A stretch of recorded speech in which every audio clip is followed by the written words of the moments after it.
bienvenue dans cette nouvelle vidéo. Aujourd'hui, petite présentation des recueils de one-shot érotiques que j'ai lus récemment. C'est parti, on commence tout de suite. Voici donc la collection Lolita qui regroupe 15 volumes de 4 à 6 nouvelles chacun, tous d'auteurs différents mais dont certains ont participé plusieurs fois, notamment la grande Ozuki Kanae, l'autrice de Say I Love You, qui a participé à 2 d'entre eux, dont La Voix du Cœur et Donne-moi ton amour.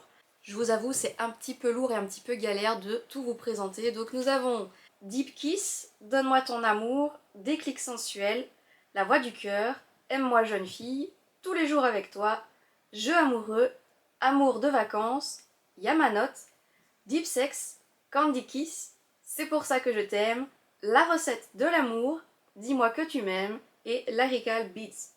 Souvent sous forme de one-shot, parfois de plusieurs chapitres, toutes les histoires racontées dans ces nouvelles sont aussi diverses que variées.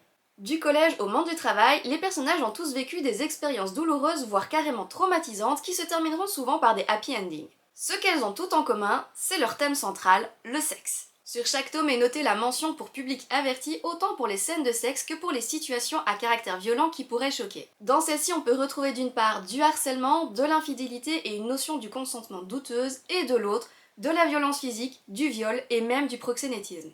Romancées, ces histoires dérangeantes doivent être lues avec un regard critique et un certain recul sur les situations. En effet, ces nouvelles peuvent être romantiques, tendres et surtout érotiques si on garde bien en tête la différence entre réalité et fiction. Les planches contenant des scènes érotiques sont donc très nombreuses et les dessins sont assez explicites. Les sexes sont effacés mais les positions, elles, ne laissent aucun doute sur ce qu'il est en train de se passer. Pour ce qui est du reste des tomes, les styles propres aux auteurs varient autant sur la dynamique que sur les traits et les ambiances. Cela dit, pour Ozuki Kanae, que l'on connaît bien pour sa série Say I Love You, on y retrouve sa patte autant sur les personnages que pour les histoires et les intrigues plus sombres et plus complexes que dans les autres ouvrages. Au bout de 15 volumes, certaines situations peuvent sembler redondantes. Bien que les volumes soient d'auteurs différents, les mécaniques et les scènes se répètent régulièrement. Il y a peu d'histoires qui m'aient réellement marqué perdues dans ce flot de one-shot. Je recommande donc de ne pas les lire à la chaîne car les histoires courtes perdent assez vite leur intérêt. Il en est de même pour les personnages. Les héroïnes sont souvent représentées comme immatures, frivoles, naïves, voire carrément stupides. Seules quelques-unes sortent un peu du lot en ayant un caractère plus affirmé, indépendante et déterminée. Pour ce qui est des hommes, il y en a pour tous les goûts. Arrogants, doux, drôles, qu'ils soient de riches entrepreneurs ou des musiciens fauchés, ils sont soit intéressants, soit toxiques, et parfois même les deux. C'est pourquoi j'ai attribué à cette collection au complet la note de 13 sur 20. Bien que j'ai apprécié les conclusions romantiques et positives de ces nouvelles, je n'ai malheureusement pas apprécié le côté absurde et malaisant et je ne les relirai donc pas. Cette collection fait partie de la maison d'édition Asuka qui n'existe plus à l'heure actuelle et ce depuis déjà un bon moment. Ça a été repris par Kazé qui maintenant a été repris par Crunchyroll. Ce n'est donc plus une collection que l'on pourra trouver facilement vu leur âge. Maintenant je pense que dans les sites de seconde main, voire les boutiques d'occasion, il y a moyen d'en trouver. Vous pouvez du coup les dissocier puisque ce n'a pas vraiment d'importance ni d'impact sur les intrigues et les histoires. À présent chez Panini, les 2 recueils de one-shot de Mayuki Yokoyama avec 4 Pure Loves and 4 Reasons of Falling in Love with Him. J'y suis arrivée. Chacun de ces recueils contient 4 nouvelles basées sur des histoires d'amour lycéennes. Dans 4 Pure Loves, on peut suivre les aventures de Mai qui sèche les cours avec Amano, de Nao et Jun, 2 amis d'enfance qui se retrouvent nus dans le même lit, de Ryan qui passe ses vacances d'été dans un camp d'études, et du triangle amoureux entre Wakana, Kaoru et Yuki. Dans 4 Reasons, je vais abréger parce que c'est trop long à dire.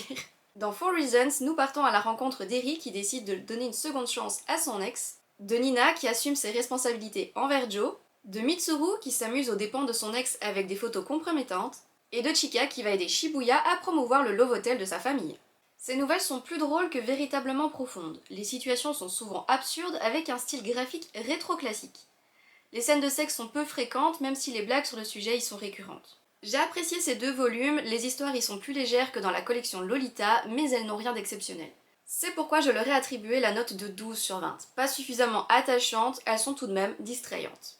Dans la même optique, je me souviens avoir lu il y a quelques années Sensual Love Affair, un recueil de 4 nouvelles chez Soleil, plus récent, romantique et érotique. On y suit le développement de 4 jeunes femmes tourmentées par leur passé amoureux. Elles ont toute peur de retomber amoureuses, c'est pourquoi elles ne s'attendaient pas à trouver dans leur relation passionnelle sans lendemain des hommes capables de les faire changer d'avis. Des histoires plus adultes dans les études ou le monde du travail, mais malgré son style de dessin qui me correspond plus, je n'ai pas conservé ce recueil pour le manque d'originalité dans les histoires d'amour. Voilà donc qui conclut cette vidéo, je n'ai pas pu vous donner plus de détails concernant les histoires et les intrigues de ces recueils de one-shot, ne voulant pas vous spoiler si jamais ils vous intéressent. Je vous avoue que je suis assez déçue par cette dernière lecture, on tourne toujours dans les environs de 10, 12 ou 14 sur 20, donc là je vais vraiment changer de registre je pense, je vais revenir au classique avec des maisons d'édition avec des valeurs sûres. Comme je le disais, je suis assez déçue de mes lectures récentes, ce sont des séries qui vont du coup se mettre dans la pile à vendre. Maintenant, ce que je lis, que je vous présente, c'est ce que je peux aussi récupérer si je les revends et qu'ils ne me plaisent pas pour pouvoir acheter d'autres séries. Ah, malin le lapin.